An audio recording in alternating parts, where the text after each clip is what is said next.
All right, hello everybody. Ryan Michad with Handgun Radio. I'm here with Wes from James D. Julia Auction House up here in Fairfield, Maine. And we are coming up on the last auction that James D. Julia is ever going to have up here. So why don't you tell us a little bit at first about this auction that's coming up, and then we can kind of get into the transition that's going to be happening after. Sure. Julia Auctions has biannual major events, only 2 per year, that really translate into significant offerings of a great diversity of goods. Generally, Jim has focused on the high end of the market, more investment grade firearms, but yet there's something for everyone at any of the Julia auctions. This is Jim's 50th year in business, working with his father back in the late 60s in a general auction or an estate auction business, which gradually increased in its scope and significance to where we are now, which is one of the top 10 auction houses in the nation.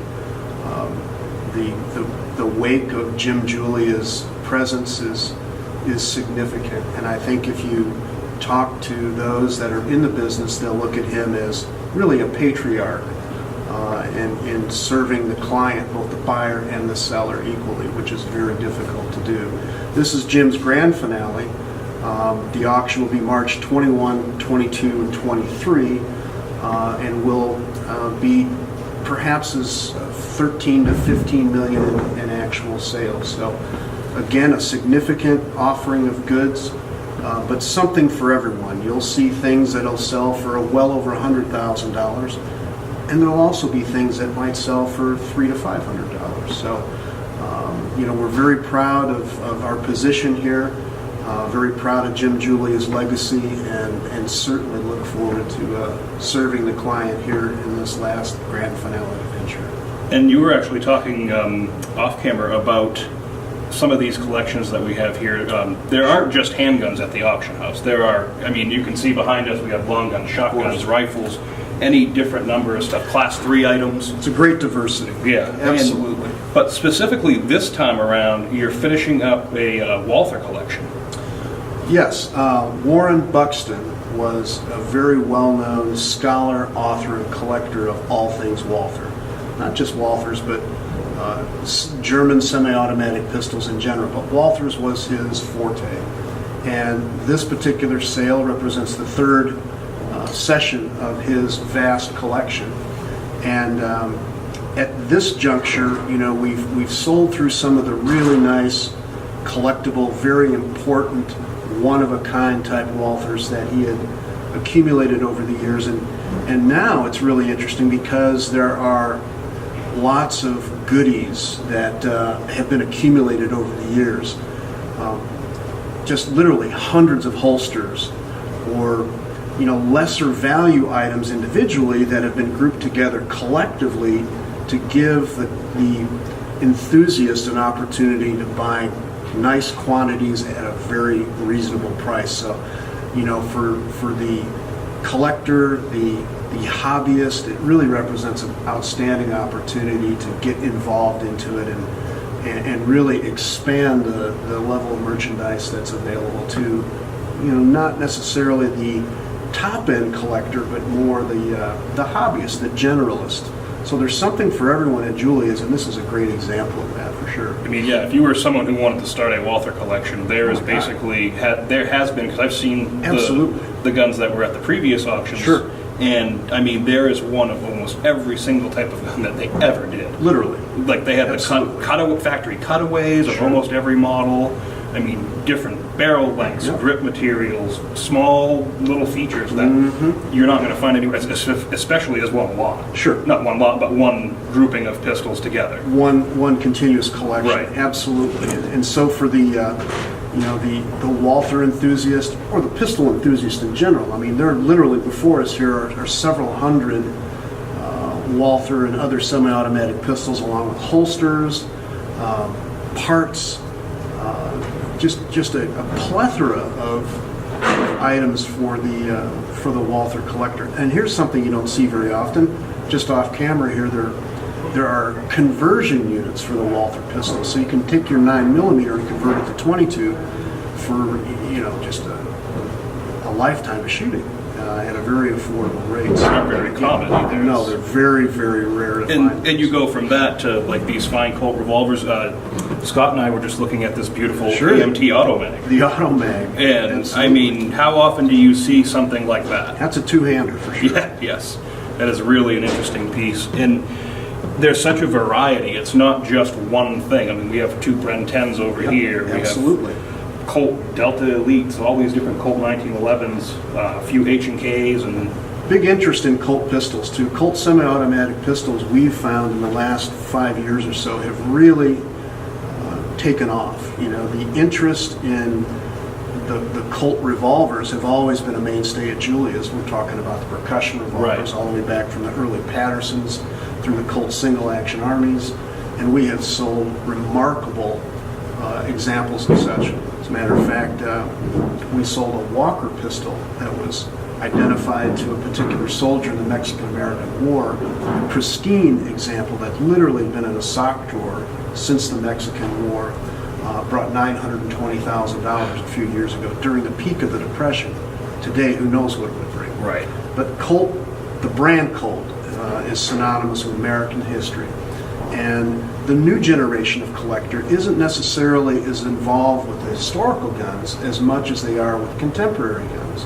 And so what we have here before us are many of the Colt 1911 models that was originally designed as a military service pistol in World War I that has morphed and has been in service in production for well over 100 years. And so some of the modern examples that we have, the Delta Elite, Colt Defender, are really the new age collectible that we see more and more coming to the fore.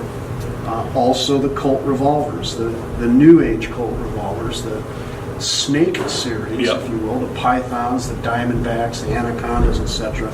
Extremely desirable in today's market. So again, not only do we serve the antique market, but we serve the contemporary market as well. Now, how have you seen the auction business change since you've been here? Because I know you've been here for quite a while. Yeah, this is my 11th year in the auction business with Julia's, and it's a generational shift, I think, much to the point that I was making earlier about the Colt revolvers, the percussion revolvers versus the modern day revolvers.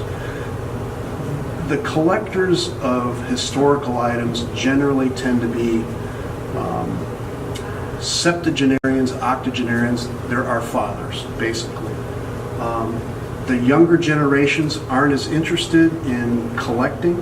The gun shows are taking a lesser role in how people communicate their interests in firearms. The internet has taken over, which is fine. Right. I mean, the internet is a way that information can be shared across a very vast area internationally and through generational age groups. So we're seeing a de-emphasis on the mom and pop gun shop. We're seeing a de-emphasis in the actual trade at gun shows, which used to be the primary method that people would exchange information and goods. It has moved to the auction. The auction world is taking a larger chunk of commerce and informational sharing, and the internet largely is responsible for that. There are fewer buyers in today's world for fine firearms than there were 10 years ago or 20 years ago. There is less, in my opinion, there's less focus on educating history. And truly, firearms represent a cross-section of history from an industrial standpoint, from a military standpoint, and from a heritage standpoint. You know, the hand-me-down firearm used to be the great legacy. Rarely do you see that anymore, which is a shame, but it's just the way things are in today's world. So auctions are becoming more valuable as a means to dispose of unwanted firearms or inherited firearms. You don't see as many collections being handed down generationally as you once did, and so those items are coming to auction more frequently. It's incredible, though. I mean, I remember coming up here the first time many, many years ago and just thinking, how is all this history up here in in May, because I mean there's Certainly. it's a relatively rural area around here, and you wouldn't think that something of this caliber, no pun intended, would Well, be. you're absolutely up right, and here. that's a true. It really it speaks to Jim Julia's mastery of marketing, and really, in today's world, with the internet and the 800 number, with Federal Express or UPS, you can be in a more rural or remote area, and it's not where you are; it's who you are. Right. And I think that's a real tribute to Jim's mastery of marketing and his ability to perpetuate a great business model and make it available nationwide and now internationally. So again, there are other business models that are similar. Think of Cabela's, for Right. example. In the middle of nowhere in western Nebraska, they needed an 800 number and UPS and put them on the map. It's not where you are, it's who you are. Right. There's a certain mystique, though, about Central Maine, isn't there? There is, yeah. And people love coming up here, and this being Jim's swan song, his grand finale, one of the comments that we hear regularly from our clientele is they're going to miss coming up here for the camaraderie and the competition, which is auction. Yeah. There are other auction houses throughout the country that do a very fine job of marketing and disposing of goods. There's something to be said about the soul of an auction, Right. about the way business is conducted, and people gravitate towards what Jim has been able to put together over the years. And it's a bittersweet thing for those that have been with Jim for a long time, because they love the process that Jim puts to. And if you've ever been here for an auction, Yeah. and watch Jim in action, it really is. It's an art form. It's an art form. It's an art form. It's entertainment and it's commerce at the same time, and I hate to say it, but it's going away. And there are very few people that have the capability to do it like Jim does. And so this swan song, this grand finale, is going to be just that. We invite everybody to come see it. Yeah, it's really interesting too, because Julius has always kept up with the modern technology. I mean, he started to have a Facebook page, Sure. and then having our friend Ian come up and Sure, do videos. absolutely. I mean, that's an incredible thing, because there are people who, like you were talking about, some of the older folks are usually the people you think of at auctions, and now you have people who otherwise might not.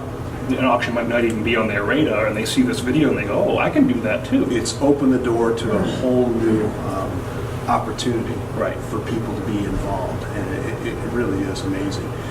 Yes, Jim has, to his credit, has embraced technology. We often kid that there's the Old Testament and the New Testament of auctions. The Old Testament would be, the cry. People would come to a sale, they would hold up the gun, and parade it around, and it would be sold to the audience. Anymore, that's not the case. It's all digitized. The auctioneer is looking at a screen as opposed to a sheet of paper, a computer screen, maybe multiple computer Right. screens. You've got internet bidding, you've got absentee bidding, you've got telephone bidding. Yeah, the phone banks every time I come the in. phone banks are It's packed. crazy. Yeah. 80% of the business is done off-site, or in the old days, in the Old Testament, it would have been 100% of the business on-site. And so, adapting to what the needs of the industry are, adapting to what the wants and needs of the clients are, buyers and sellers alike, we've done a nice job in staying on top of the curve there. And it's going to change, drastically in the future, too. You're going to see electronic exchange perhaps using Bitcoin or something. I mean, Yeah. who knows? It's all about value. And over the years, firearms have been a very good store of value. They have held up and appreciated at levels of inflation and above. The most desirable guns, the investment grade firearms, have accelerated. They have truly become a store of value that is appreciated rapidly over time. And so in this particular sale that we have, it's not going to be unusual to see tens of guns sell for $100,000 or more. Oh, easily. There's not going to be $1 million gun in this auction, but in the future there will be. Yeah. And as the demand for the best examples continues to elevate as our economy grows, and as we get a little whiff of inflation, tangible assets like fine firearms are going to be rapidly appreciating. Now, if someone, before we get into the transition and stuff, if someone wants to get into the auction, or perhaps they have a piece for consignment or something, what are some factors that they need to take into consideration when they're doing that? Well, first off, you want an honest appraisal of what the item is and its potential value in the open market. We regularly give free appraisals. You have to know what is in your possession, first off. And you want to get that from someone that has an unbiased view of it.